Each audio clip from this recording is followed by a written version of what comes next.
മഹാനായ വിശുദ്ധ ബേസിൽ AD 329 Asia മൈനറിലെ കേസറിയയിലാണ് വിശുദ്ധ ബേസിൽ ജനിച്ചത്. വിശുദ്ധരുടെ ഒരു കുടുംബത്തിലായിരുന്നു അദ്ദേഹത്തിന്റെ ജനനമെന്ന് പറയാം.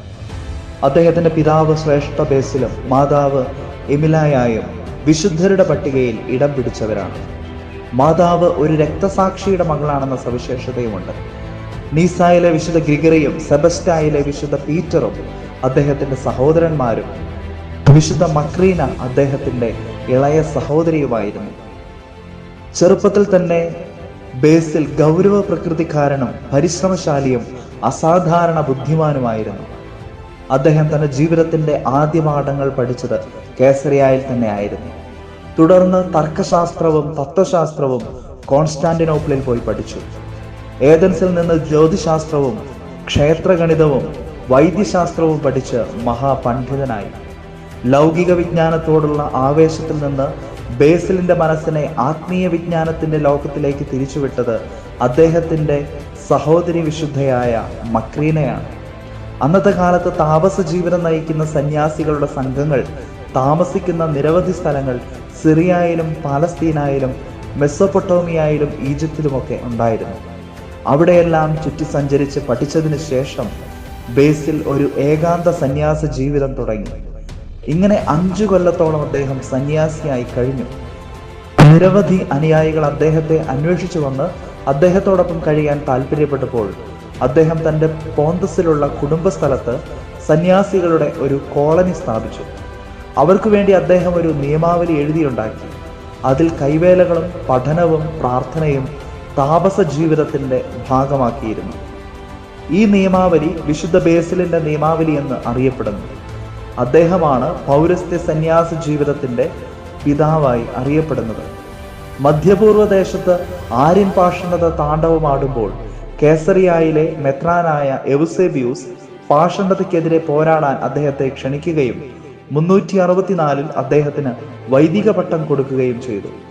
അഗാധ ജ്ഞാനവും അസാധാരണ സംഘാടക മികവും ഭരണ നൈപുണ്യവും വാഗ്വിലാസവും മുതൽക്കൂട്ടായി ഉണ്ടായിരുന്ന ബേസിൽ ക്രമേണ സഭയിൽ ഒരു അനിഷേധ്യ നേതാവായി വളർന്നു. 6 കൊല്ലത്തിനു ശേഷം ബേസിൽ മെത്രാനായി അഭിഷേകം ചെയ്യപ്പെടുകയും എവിസേബിയൂസിന്റെ പിൻഗാമിയായി കേസറിയയിൽ മെത്രാപോലീത്ത പദവിയിൽ ഭരണം തുടങ്ങുകയും ചെയ്തു. ആര്യനിസത്തിനെതിരെ അദ്ദേഹം നടത്തിയ ശാന്തവും സന്ധിയില്ലാത്തതുമായ പ്രവർത്തനങ്ങൾക്ക് അതിന്റെ വളർച്ചയെ തടയാൻ ഒത്തിരിയേറെ കഴിഞ്ഞിട്ടുണ്ട്. വാലൻ ചക്രവർത്തിയുടെയും ഭരണകൂടത്തിന്റെയും ആര്യനിസത്തോടുള്ള അനുകൂല നിലപാടുകളെ മയപ്പെടുത്താൻ ബേസിലിന്റെ പ്രവർത്തനങ്ങൾക്ക് കഴിഞ്ഞു. കേസറിയയിലെ മെത്രാപോലീത്തമാരുടെ കീഴിൽ ഏഷ്യ മൈനറിലെ പകുതിയോളം വരുന്ന 11 പ്രൊവിൻസുകൾ ഉൾപ്പെട്ടിരുന്നു. അവിടെയെല്ലാം ജനങ്ങൾ സത്യവിശ്വാസത്തിൽ ഉറച്ചു നിന്നു. ബേസിലിന്റെ രൂപതയിൽ വൈദികരും ദൈവജനവും സഭയുടെ നിയമങ്ങൾ വിശ്വസ്തയോടെ പാലിക്കാൻ തൽപരരായിരുന്നു. അദ്ദേഹത്തിന്റെ രൂപത ഒരു മാതൃകാ രൂപതയായി തീർന്നു. അനാഥരോടും പാവങ്ങളോടുമുള്ള അദ്ദേഹത്തിന്റെ സ്നേഹം പ്രസിദ്ധമാണ്. പാവപ്പെട്ടവർക്കും അനാഥർക്കുമായി അദ്ദേഹത്തിന്റെ രൂപതയിലെ പല പ്രവിശ്യകളിലും അദ്ദേഹം സ്ഥാപിച്ച അഗതി മന്ദിരങ്ങൾ അദ്ദേഹത്തിന്റെ ഓർമ്മയെന്നും ചരിത്രത്തിൽ അനശ്വരമാക്കുന്നു. ഇന്നത്തെ പോലുള്ള ആശുപത്രികളൊന്നുമില്ലാതിരുന്ന ആ കാലത്ത് അദ്ദേഹം സ്ഥാപിച്ച ബസീലിയൂസ് എന്ന മനോഹരമായ അഗതി മന്ദിരം സമുച്ചയം ചരിത്രത്തിൽ വ്യതിരിക്തമായ ഒരു സ്ഥാപനമാണ്. അവിടെ സമൂഹത്തിൽ നിന്ന് പുറന്തള്ളപ്പെട്ട കുഷ്ഠരോഗികൾക്കും ഭവനരഹിതർക്കും വൃദ്ധർക്കും പരദേശികൾക്കും പാവപ്പെട്ടവർക്കും ആശ്രയവും പരിചരണങ്ങളും മരുന്നുകളും ശുശ്രൂഷകളും ലഭിച്ചിരുന്നു. അവിടെ വൈദ്യന്മാരും നേഴ്സുമാരും താമസിച്ച് സേവനം ചെയ്തു പോന്നു. ഇതുകൂടാതെ വിവിധ തൊഴിൽ പരിശീലനത്തിനുള്ള സ്ഥാപനങ്ങളും അദ്ദേഹത്തിന്റെ രൂപതയിൽ നിലനിന്നിരുന്നു. ഇവയ്ക്കെല്ലാം പ്രതിബദ്ധതയോടെ സഹായിക്കുന്ന പ്രചോദിതരായ ഒരു സമ്പന്ന സമൂഹവും അവിടെ പ്രവർത്തന നിരതനായിരുന്നു. എന്നാൽ വിശുദ്ധ ബേസിൽ വ്യക്തിപരമായി കഠിനമായ താപസ രീതിയിലാണ് ജീവിച്ചു പോന്നിരുന്നത്. ഒരിക്കൽ ഒരു വലിയ ക്ഷാമമുണ്ടായപ്പോൾ തൻ്റെ പൈതൃക സ്വത്ത് മുഴുവൻ ഭക്ഷണമില്ലാത്തവർക്ക് വേണ്ടി ചെലവഴിച്ചു തീർത്തു. റഷ്യയുടെയും ആശുപത്രി നടത്തിപ്പിന്റെയും മധ്യസ്ഥനായ വിശുദ്ധ ബേസിൽ സഭാചരിത്രത്തിൽ അറിയപ്പെടുന്നു.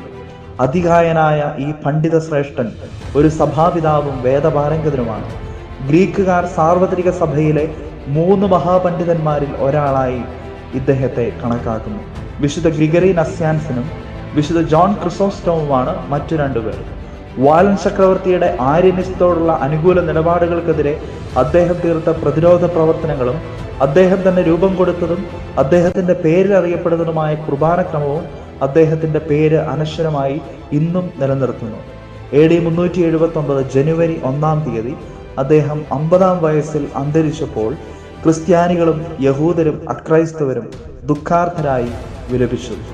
മഹാനും വിശുദ്ധനുമായ വിശുദ്ധ ബേസിലിന്റെ മാധ്യസ്ഥ്യം നമുക്ക് യാചിക്കും.